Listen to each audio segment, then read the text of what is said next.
माझं नाव विश्वास गणेश आरेकर.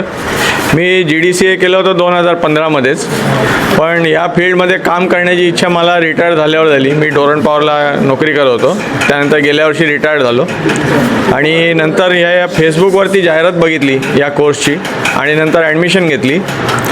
आणि रमेश प्रभू सरांचे ना मी आर्टिकल वाचत होतो पेपरमध्ये, इकडे तिकडे जे काही यायचे त्यांचे हाऊसिंग सोसायटीच्या संबंधात. तर तेव्हापासून मला एक कुतूहल होतं, तर यांचा फोटो बघितला की मला ते वाचावंसंच वाटायचं. आणि आता हा कोर्स सुरू असतानासुद्धा एक त्यांचा व्हिडिओ आला होता रिडेव्हलपमेंटसाठी. तर त्याच्यामध्ये पण त्यांनी 2-3 ज्या टिप्स दिल्या ना, ती माझ्यासाठी खूप उपयोगाच्या पडल्या. की फिजिबिलिटी रिपोर्ट आपण 2 वेळा काय 3 वेळा पण घेऊ शकतो. फिजिबिलिटी रिपोर्टचा फक्त फी जाईल, पण त्यानंतर आपल्याला ते फायदे खूप होतील. ही टीप खूप महत्त्वाची वाटली मला.